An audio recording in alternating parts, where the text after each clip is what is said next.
कातिल को एक कत्ल करना था, लेकिन वो कत्ल इस तरीके से करना था कि कोई भी सबूत पीछे ना रह जाए।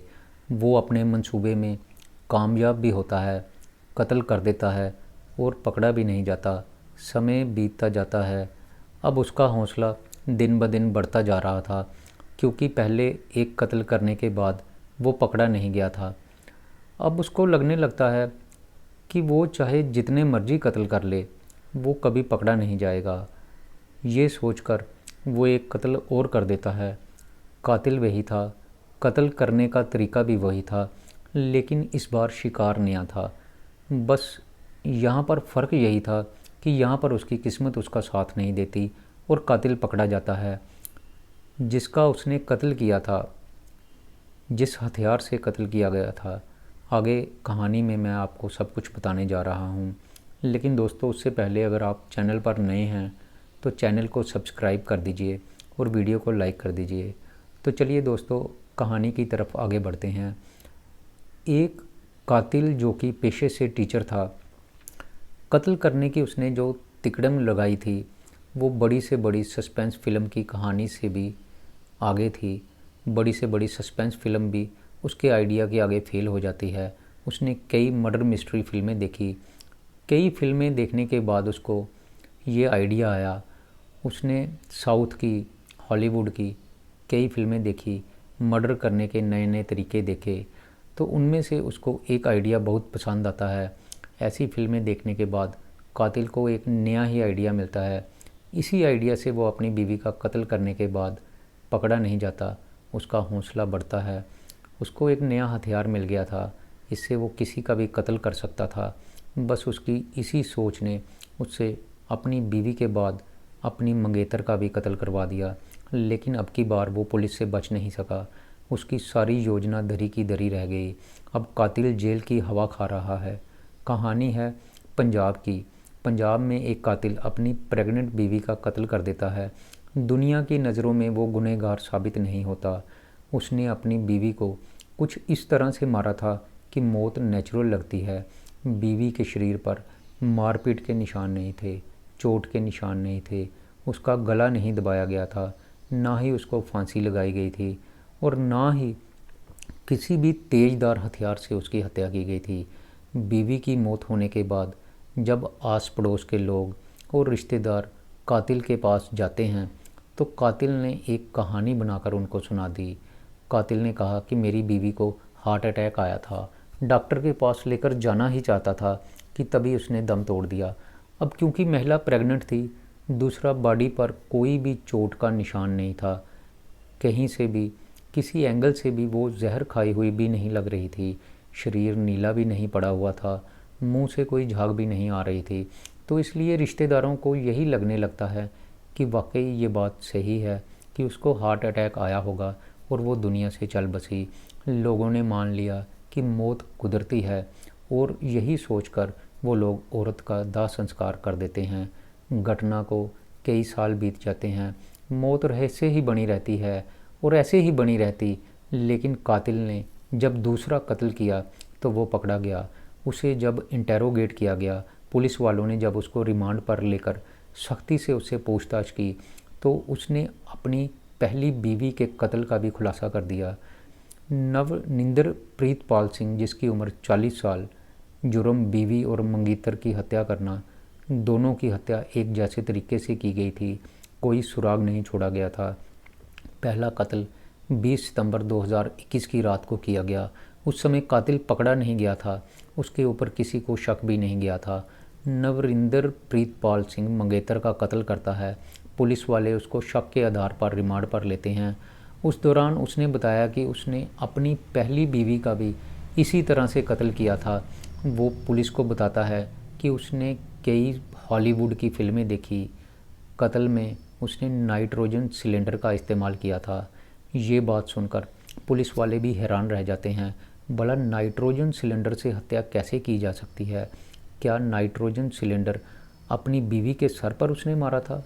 अगर मारा होता तो सर से खून बहता, लेकिन ऐसा कुछ भी नहीं था। पुलिस वाले मामले को समझ नहीं पा रहे थे, इसलिए वो लड़के को बोलते हैं कि सारी बात हमें खुलकर समझाओ। जब कातिल पुलिस वालों को सब कुछ बताता है तो एक बात तो साफ हो जाती है कि कातिल बहुत ही शातिर किस्म का इंसान था। मामला है पंजाब का। पंजाब के पटियाला की रहने वाली सतिंदर पाल सिंह, जिसकी उम्र 28 साल थी, एक दिन कातिल ने उसको शादी की शॉपिंग करने के लिए बुलाया। 11 अक्टूबर से लेकर 13 अक्टूबर तक लड़की अपने परिवार वालों के साथ लगातार संपर्क में थी। फ़ोन पर परिवार वालों के साथ बातचीत होती थी, लेकिन 13 तारीख के बाद घर वालों ने जब अपनी लड़की को फ़ोन किया तो फ़ोन उसने नहीं बल्कि उसके होने वाले पति ने उठाया।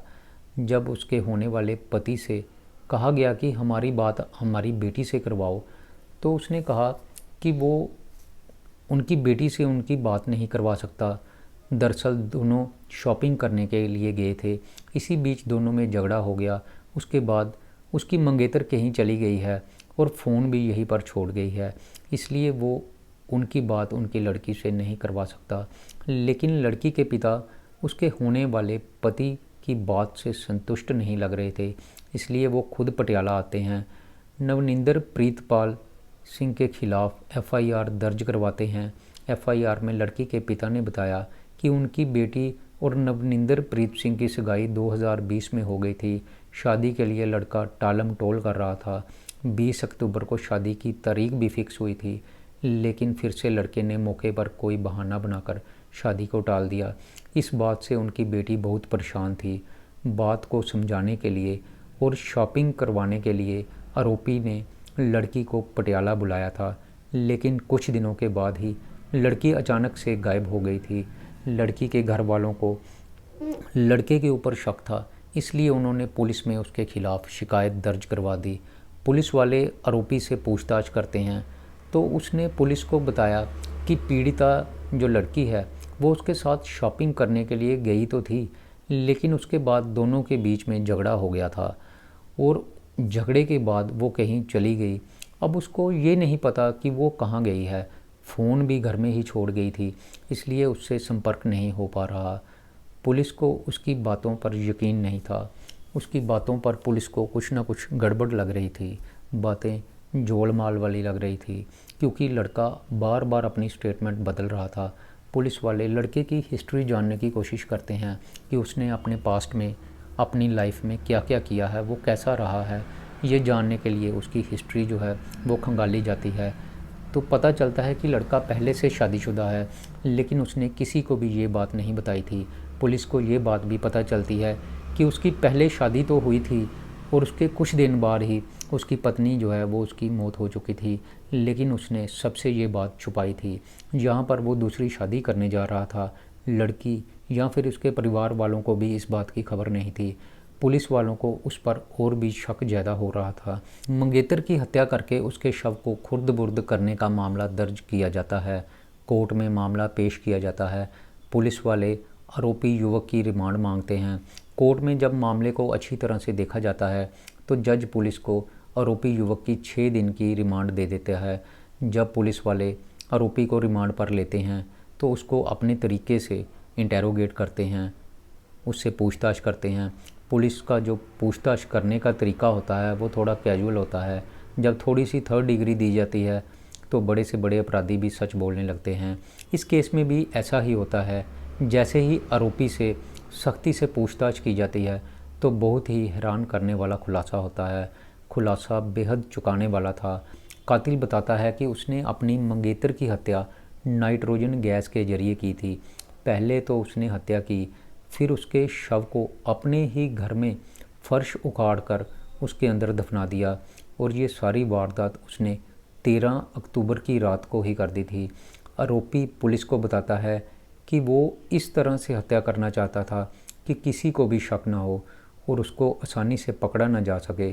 इसके लिए वो चाहता था कि वो जिसकी हत्या करे उसके शरीर पर किसी भी तरह का कोई चोट का निशान ना हो, उसका गला ना दबाना पड़े, तेज़दार हथियार का इस्तेमाल ना करना पड़े, किसी ऐसे हथियार से उसकी हत्या की जाए कि वो पकड़ा ना जाए।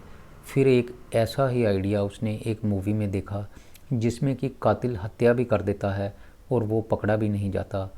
काफ़ी देर तक हॉलीवुड और साउथ की सस्पेंस थ्रिलर फिल्में देखने के बाद वो ये बात जान पाता है कि अगर किसी को नाइट्रोजन गैस सुंघा दी जाए तो शरीर में ऑक्सीजन नहीं पहुंचेगी, बल्कि नाइट्रोजन गैस पहुंचेगी, जो कि आदमी को उसी वक्त मार देगी। और ये मौत जो है वो लगेगी भी नेचुरल। ये आइडिया उसके दिमाग में बैठ जाता है। अब उसको बस इतना करना था कि किसी न किसी तरह से अपनी मंगेतर को नाइट्रोजन गैस सूंघने के लिए मनाना था। इसके लिए भी वो एक आइडिया लगाता है। वो अपनी मंगेतर को कहता है कि कुछ दिनों से तुम्हारे चेहरे पर पहले जैसा ग्लो नहीं रहा, पहले जैसी चमक नहीं रही। मैंने स्टडी किया है, ऑक्सीजन गैस को इनहेल करोगी तो तुम्हारे चेहरे पर फिर से पहले जैसा ग्लो आ जाएगा। इसलिए मैं तुम्हें बाज़ार से एक छोटा सा ऑक्सीजन का सिलेंडर ला कर देता हूँ। थोड़ी देर ऑक्सीजन मास्क है, उसको रोज़ रोज़ अपने मुंह पर लगाया करो। कातिल ऐसा ही करता है। एक ऑक्सीजन के सिलेंडर में नाइट्रोजन गैस भरवाकर वो घर ले आता है। मंगेतर ने उसको ऑक्सीजन समझकर अपने मुंह पर मास्क लगाया। जैसे ही उसने मास्क लगाया तो उसने, जो कातिल है, उसने सिलेंडर को ऑन कर दिया। नाइट्रोजन गैस आती है और कुछ ही देर बाद वो गैस अपना काम कर देती है।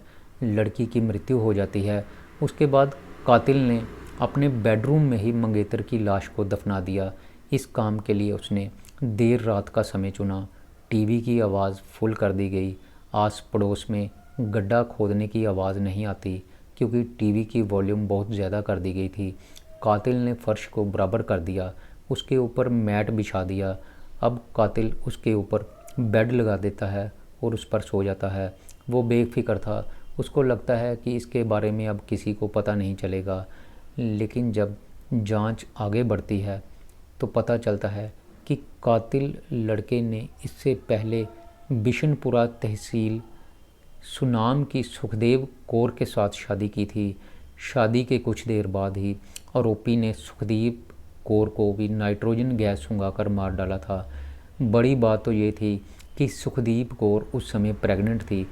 कातिल ने ये भी नहीं सोचा कि जिस बच्चे ने अभी दुनिया में आना था माँ की कोख में ही मर जाएगा। आरोपी की बीवी प्रेग्नेंट थी। कातिल को बहाना मिल गया था।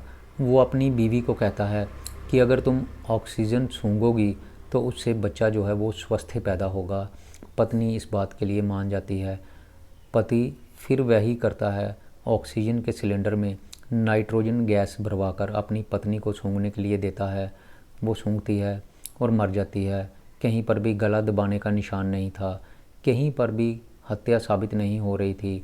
हार्ट अटैक का मामला मानकर घर वाले संस्कार कर देते हैं। अब आरोपी का हौसला बढ़ चुका था।